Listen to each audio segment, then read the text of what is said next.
आज के जमाने में कॉम्पिटिटिव एग्जाम को क्वालिफाई करना इतना टफ है कि आप दिन रात एक कर दो, थ्योरी की आप एक एक लाइन रट लो, लेकिन अगर आपने प्रॉपर क्वेश्चन प्रैक्टिस नहीं करी, टाइम मैनेजमेंट स्किल आपने डेवलप नहीं करी, तो सिलेक्शन को आप भूल जाओ, सिलेक्शन से आप कोसों दूर रहने वाले हैं। इस वीडियो के अंदर यहाँ पर हम बात करने वाले हैं RPSC first grade chemistry exam की प्रिपरेशन के लिए आपको क्वेश्चन प्रैक्टिस कैसे करनी चाहिए, क्वेश्चन प्रैक्टिस आपको कब करनी चाहिए, क्यों करनी चाहिए, ए टू जेड सब कुछ यहाँ पर हम देखने वाले हैं। दोस्तों आपको फिर बता रहा हूँ, आप सब कुछ कर लो, थ्योरी को दिन रात पढ़ते रहो, एक एक लाइन आप रट लो, दिमाग में फिक्स कर लो, लेकिन भैया क्वेश्चन प्रैक्टिस आपने नहीं करी ना, तो सिलेक्शन को आप भूल जाओ, सिलेक्शन आपका कभी भी नहीं होगा। इस वीडियो में इसी से रिलेटेड यहाँ पर हम बात करने वाले हैं, है ना। आपको क्वेश्चन प्रैक्टिस कब कब करनी चाहिए, है ना। क्वेश्चन प्रैक्टिस करते समय किन किन बातों का ध्यान रखना चाहिए, जब आप क्वेश्चन प्रैक्टिस कर लोगे तो उसके बाद आपको किन बातों का ध्यान रखना है, ए टू जेड सब कुछ मैं यहाँ पर क्लियर करूंगा। ध्यान देना, आप एच गुड क्लासेज की स्टूडेंट है तब भी आपको ये वीडियो कंप्लीट देखना है। अगर आप सेल्फ स्टडी कर रहे हो या फिर कई दूसरे इंस्टीट्यूट से आपने कोई कोर्स ले रखा है, तब भी इस वीडियो को देख लेना भैया, आपके सिलेक्शन के चांस बढ़ जाएंगे। ठीक है, तो चलिए यहाँ पर अपन शुरू करते हैं। देखो सबसे पहले तो क्वेश्चन प्रैक्टिस कब करनी चाहिए भाई। ऐसा नहीं कि रात में आप सो रहे हो, सुबह उठा कि यार आज तो मैं थर्मोडायनेमिक्स की क्वेश्चन प्रैक्टिस कर लेता हूँ, आज मैं केमिकल काइनेटिक्स पढ़ लेता हूँ, आज मैं ऐसा करता हूँ कोऑर्डिनेशन के क्वेश्चन प्रैक्टिस करना है।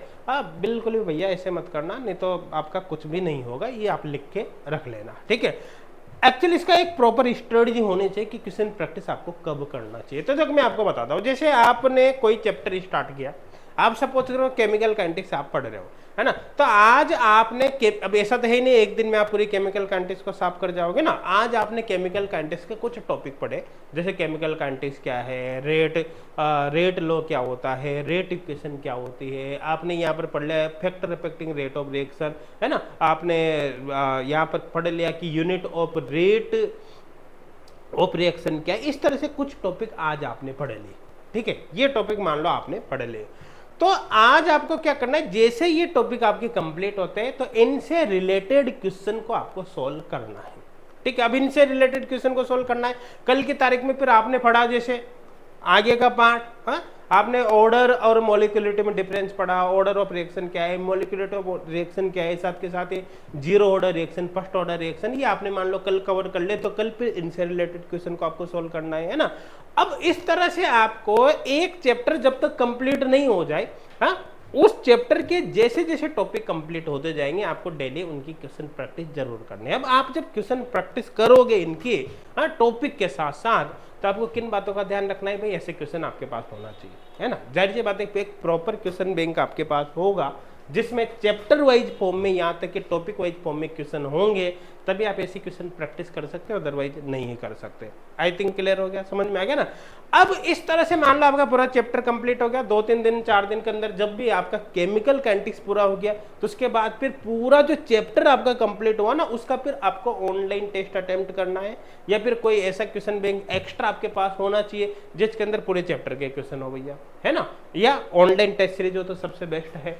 समझ में आ रहा है ना। तो एक्चुअली जब पूरा चैप्टर आपका कवर हो जाएगा, तो उसके बाद आपको चैप्टर वाइज ऑनलाइन टेस्ट देना है। केमिकल काइनेटिक्स हो गया, केमिकल काइनेटिक्स का दो, इलेक्ट्रो कंप्लीट हो गया, इलेक्ट्रो का दो। उससे आपको क्या पता चलेगा, उससे आपको ये पता चलेगा कि यार इस चैप्टर में कोई ऐसा टॉपिक तो नहीं है जहां पर मेरे वीकनेस आ गई, जहां पर मेरा अभी भी कमजोर है।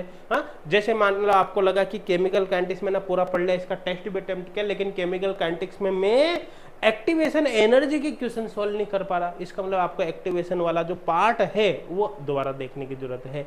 तो आपके इस तरह से पूरा का पूरा चैप्टर क्या हो जाएगा, स्ट्रॉन्ग हो जाएगा। अब आप जैसे क्या होगा, जब आप इनऑर्गेनिक केमिस्ट्री पूरी पढ़ लोगे, या फिर फिजिकल पढ़ लोगे, या फिर ऑर्गेनिक पढ़ लोगे, तो जब पूरी केमिस्ट्री आप पढ़ लोगे, इनऑर्गेनिक, ऑर्गेनिक, फिजिकल, दो तीनों में से एक, तो आपको फिर मेजर टेस्ट अटेम्प्ट करना है। जब आपकी पूरी केमिस्ट्री कंप्लीट हो जाएगी, तो फिर आपको क्या है, फिर आपको फुल लेंथ टेस्ट अटेम्प्ट करना है। तो एक प्रॉपर प्लानिंग होनी चाहिए कब आपको क्वेश्चन प्रैक्टिस करने। आई थिंक क्लियर हो गया होगा, मेरे हिसाब से कोई डाउट इसके अंदर आपके यहाँ पर नहीं होगा। ठीक है ना। तो इसके लिए कुल मिलाकर आप ये प्रैक्टिस तभी कर सकते हो जब आपके पास चैप्टर वाइज फॉर्म में, हाँ, क्वेश्चन बैंक हो, तब आप टॉपिक के साथ साथ क्वेश्चंस की प्रैक्टिस कर सकते हैं। आपके पास chapter wise online test series भी हो, उसमें मेजर टेस्ट भी हो, फुल लेंथ टेस्ट भी हो, तब आप ये काम कर सकते हो। तो वो चीज़ें आपके पास होनी चाहिए, चाहे आप सेल्फ स्टडी कर रहे हो या फिर कहीं से भी आप स्टडी कर रहे हो। आई थिंक क्लियर हो गया होगा, मेरे हिसाब से कोई डाउट यहाँ पर अब नहीं होगा। अब जब आप किसी भी चैप्टर की, या मैं कहता हूं जब भी आप क्वेश्चन प्रैक्टिस करना स्टार्ट करोगे तो आपको क्या करना है। जैसे मान लो आपको लगा कि आज मैं केमिकल काइनेटिक्स के क्वेश्चंस को सॉल्व करके देखूंगा, इसका ऑनलाइन टेस्ट अटेम्प्ट करूंगा ये, तो सबसे पहले आपको क्या करना है, इस केमिकल काइनेटिक्स का पूरे का रिवीजन करना है। ऐसा नहीं कि आपने पहले 1 महीना पहले पढ़ाए और आज आप क्वेश्चन प्रैक्टिस करने लग जाए, वो नहीं कर, पहले उसका आपको रिवीजन पूरा कर लेना है।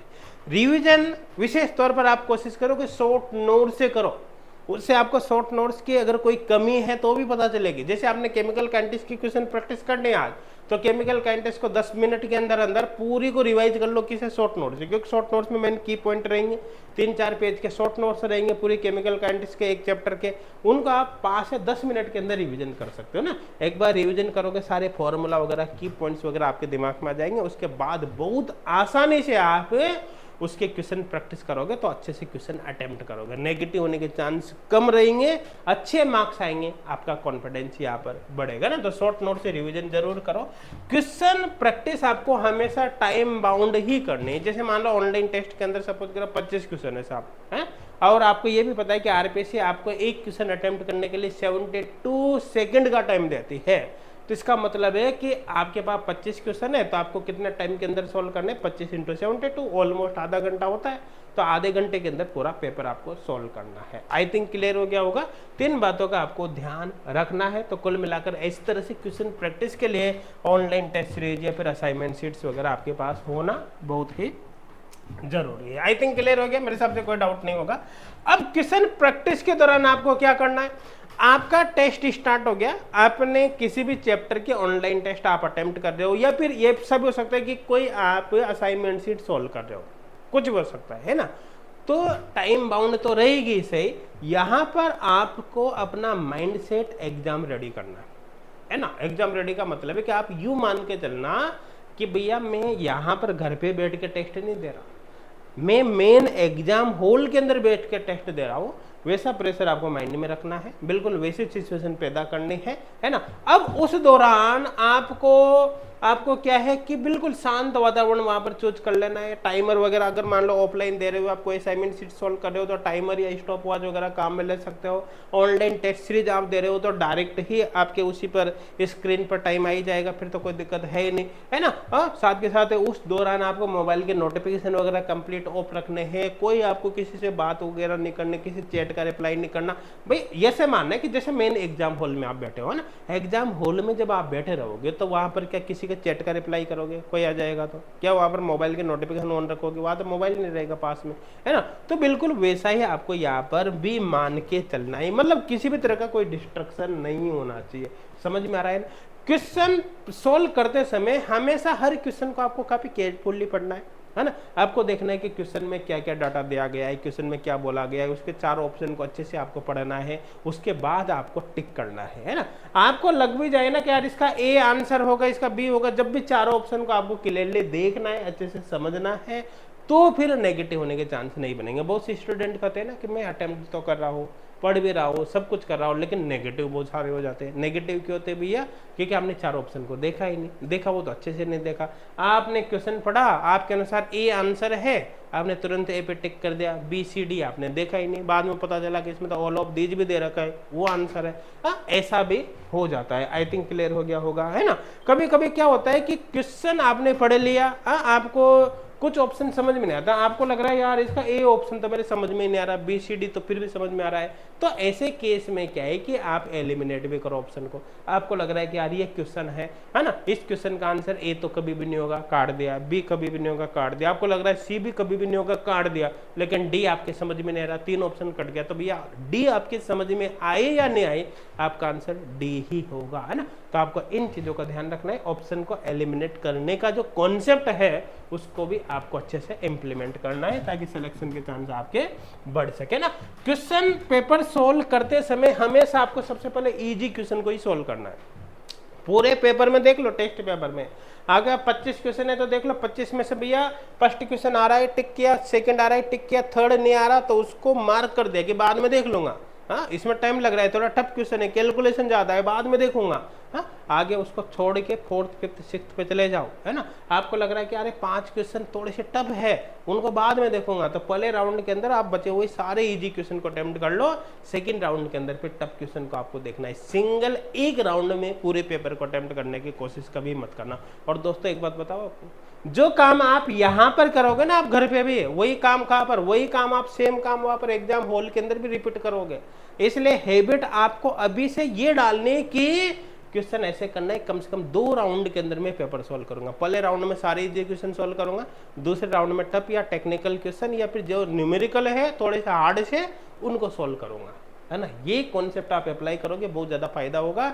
अदरवाइज आपको पता चलेगा कि सारे क्वेश्चन आप करना तो छोड़ो, मेन एग्जाम में आप देख भी नहीं पाओगे, है ना। किसी न किसी क्वेश्चन में उलझ कर आप रह जाओगे। आई थिंक क्लियर यहाँ पर हो गया होगा। अब बात करें कि जब आप के पेपर के अंदर कोई न्यूमेरिकल आ गया तो न्यूमेरिकल सॉल्व करते समय आपको किन बातों का ध्यान रखना है।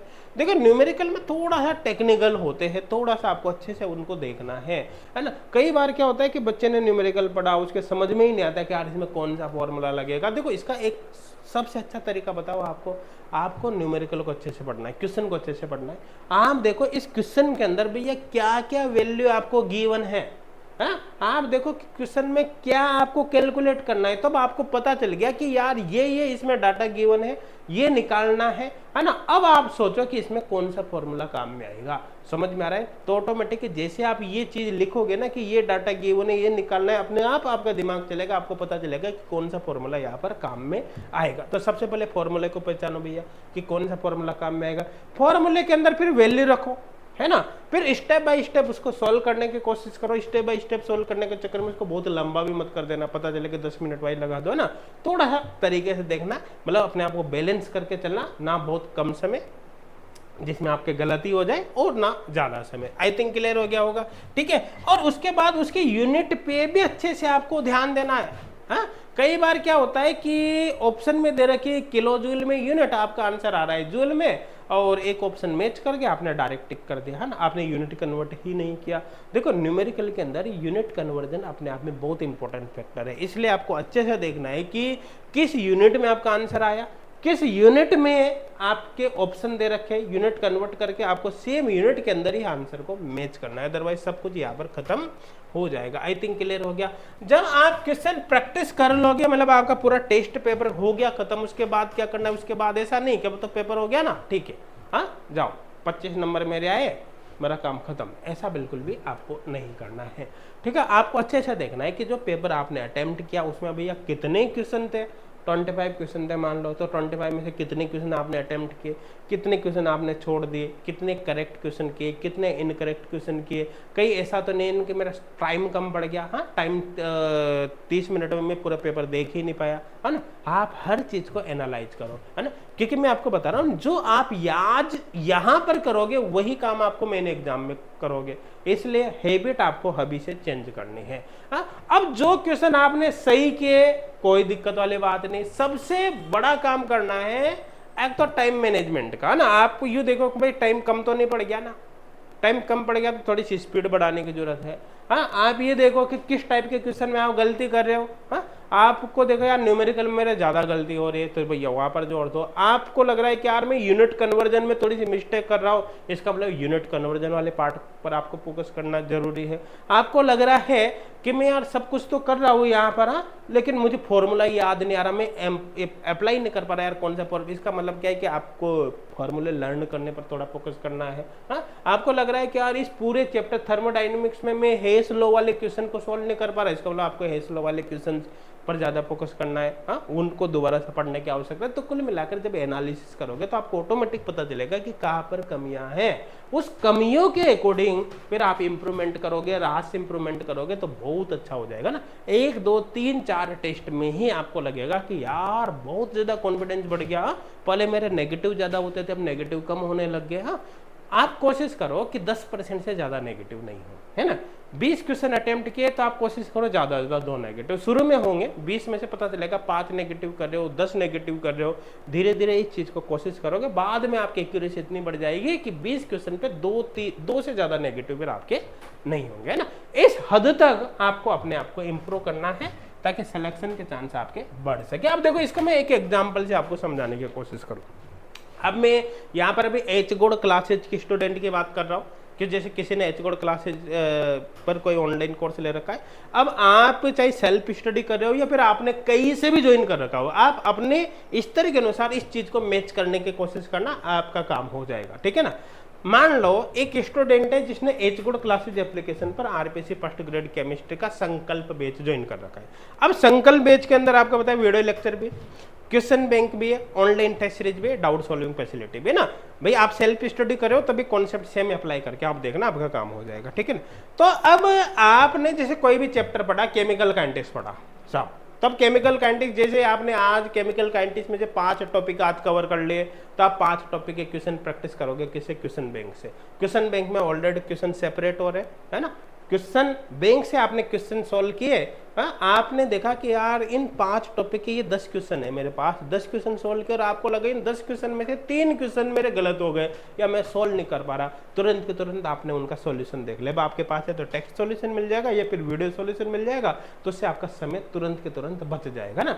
तो आपके कोई प्रॉब्लम आएगी? बिल्कुल भी नहीं आएगी। तो कुल मिलाकर यहाँ पर इस तरह बेनिफिट होगा। आपने सॉल्यूशन देख लिया फिर भी लगा कि यार ये कॉन्सेप्ट तो मेरे अभी भी समझ में नहीं आया, तो आप उनका हमको सेंड कर सकते हो डाउट व्हाट्सएप पे, वहां पर आपका डाउट क्लियर हो जाएगा ना। अब आपने दूसरी जगह से एच गोड क्लासेज की स्टूडेंट नहीं है, दूसरी जगह से ज्वाइन कर रखा हो, तो वहां पर भी आपके पास सॉल्यूशन वगैरह होंगे, नहीं हो तो फिर भैया आपने गलत कोर्स चूज कर लिया ना। आप इस चीज का जरूर ध्यान रखना। सेल्फ स्टडी कर रहे हो तो भी आपके पास क्वेश्चन बैंक वगैरह ऐसा होना चाहिए जिसमें डिटेल सॉल्यूशन अवेलेबल हो, तो ही बेनिफिट होगा, अदरवाइज नहीं होगा। तो ये तो हो गया भाई क्वेश्चन बैंक का काम, है ना, जिसमें चैप्टर वाइज क्वेश्चन बैंक होना चाहिए। हर चैप्टर के क्वेश्चन सेपरेटेड फॉर्म में आपके पास होना चाहिए, जिनमें प्रीवियस ईयर क्वेश्चन भी इंक्लूड हो।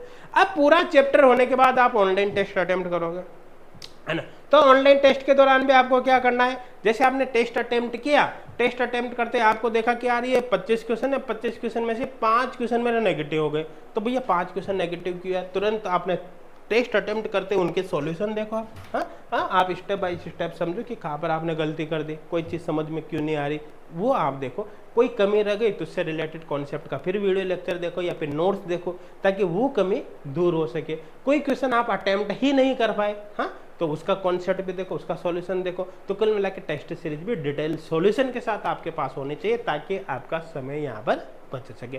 तो भैया आप सेल्फ स्टडी कर रहे हो, कोई दिक्कत नहीं है, ये चीज़ आपके पास होनी चाहिए। हाँ, आप कहीं दूसरी जगह से प्रिपरेशन कर रहे हो, कोई दिक्कत नहीं। एच गोड क्लासेज की स्टूडेंट है, आपने संकल्प बैच ज्वाइन कर रखा हो, तो आपके पास ये चीज़ें ऑलरेडी है ही सही, आपको तो बिल्कुल ही टेंशन नहीं है, ठीक है ना। अब अगर एच गोड क्लासेज से आप प्रिपरेशन कर रहे हो, तो एच गोड क्लासेज एप्लीकेशन पर आपको भैया क्वेश्चन बैंक भी मिल जाएगा, आप ज्वाइन कर सकते हो, टेस्ट सीरीज भी मिल जाएगी। और आपको कंप्लीट कॉम्बो ज्वाइन करना हो तो complete combo RPC first grade का न्यू संकल्प बैच में आप ज्वाइन कर सकते हो, है ना, जो आपके एग्जाम तक वैलिड रहेगा। या आपको पर्टिकुलर थोड़े बहुत टाइम के लिए 1 महीने, 3 महीने, 6 महीने, 1 साल, 2 साल इस तरह से कोर्स ज्वाइन करना है तो वो भी आप ज्वाइन कर सकते हो। आप सेल्फ स्टडी ही करना चाहते हो, आपने कसम खा रखी नहीं भाई मैं सेल्फ स्टडी करूंगा, तो आप इस फ्री ऑनलाइन कोर्स की हेल्प ले सकते हो। फ्री ऑनलाइन टेस्ट सीरीज भी है, ठीक है, जिसमें ओल्ड बैच का, पहले के बैचेज का कंटेंट है, तो इससे भी आपको काफी बेनिफिट होगा। बाकी इस वीडियो को आप अपने फ्रेंड्स तक जरूर शेयर करें, ताकि आपके साथ साथ आपके फ्रेंड को भी इसका बेनिफिट हो सके।